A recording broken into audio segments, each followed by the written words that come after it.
what's up? Simon here. So today we're gonna take a look at unusual product, the Royal FlexPi.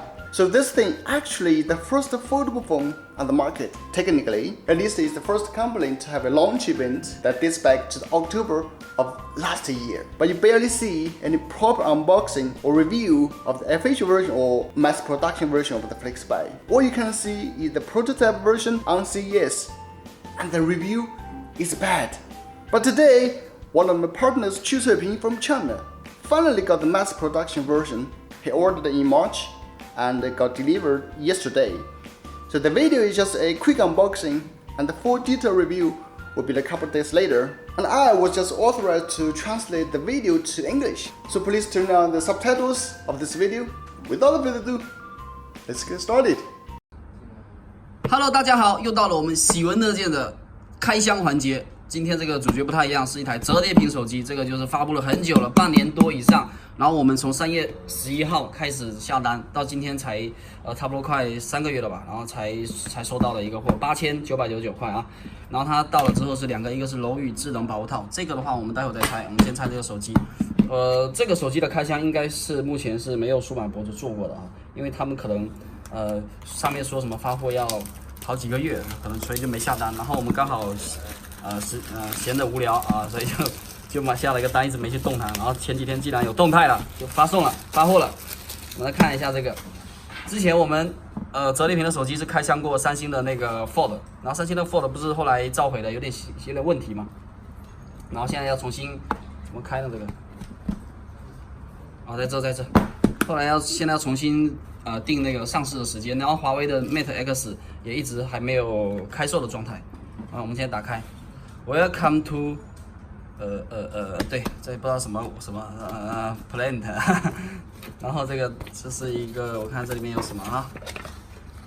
这个是这个世界，有些人因为相信而看见，有些人因为看见而相信。人类社会的进步永远都需要前者，还是很酷的。这个鸡汤还是写的非常好的，很大啊！现在这是手机本体了啊，手机本机了啊。非常大，感觉比那个三星 Fold 要大。这是我那个上手的第2台折叠屏手机，感觉质感不错啊。这个膜打开，你看到了吗？大家能看得清楚吗？这就是这个折叠屏手机。我们现在折一下，看一下，怎么折来的？是这样折吧？哈，不是内折的吗？哈，外折啊，这样。然后这边它折到这里的时候会有一个卡扣，你看啊，把一个扣下来。这就是外折的方式，这个跟华为的 Mate X 的这个外折方式是差不多的。我们看一下这个细节，这边有很多螺丝，然后有一些，这是一个铰链，然后这是双扬声器啊，然后我们先开机看一下这个红色的按键是开机键，开机了啊，开机了，这应该是楼宇的这个英文名吧，然后这应该是它的型号吧，楼派对，然后这是音量键啊，先开机，我们现在再打开看一下。大家看一下，这是一个柔性的屏幕，看上去有一点那种电阻屏啊。现在很多年轻小伙伴可能不知道什么叫电阻屏，就以前我们要用笔然后去触摸那种以前的那个多普达时代的时候的电阻屏的感觉，软的屏幕，不是那种硬屏。我们现在的屏幕一般都硬屏。先打开，我们激活一下。我们今天呢主要是给大家做一个很简单的这个开箱，然后实际的使用体验我们会拍一个视频。我们过几天在去体验的视频上节目看啊，先给大家看一下这个外观细节啊，还有这个整个开机的这个界面是什么样的。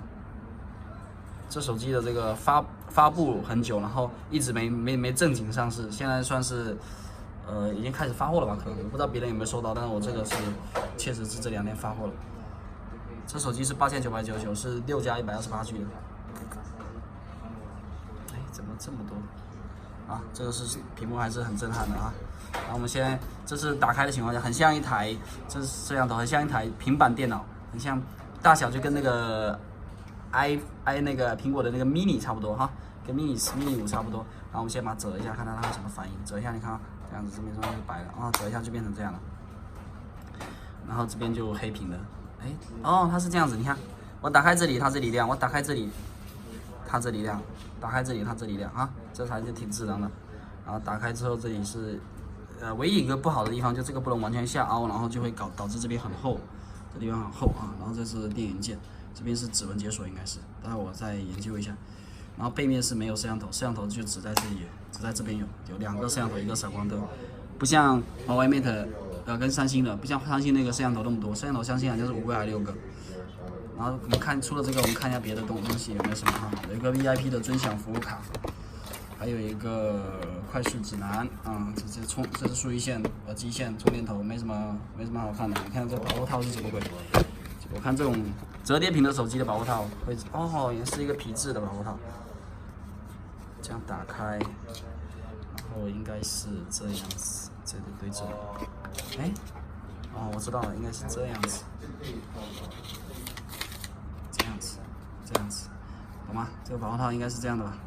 啊，摄像头在这里哈，你看它，比如我要用的时候打开，跟钱包一样，对，打开啊，它真的很重，那个感觉，我保护套我再研究一下怎么用，我感觉可能不是这样放的，这样放还没什么意义啊，再研究一下。对，然后我们再来看一下这个折叠的，你们再看一下这折叠的这个感觉，啊，不知道能折叠几次，做一个极限测试。整体感觉还是蛮硬朗的，没有松松垮垮的感觉，这样拍也没事哈，还可以。过几天我们体验视频再见啊！谢谢大家，爱你们，拜拜。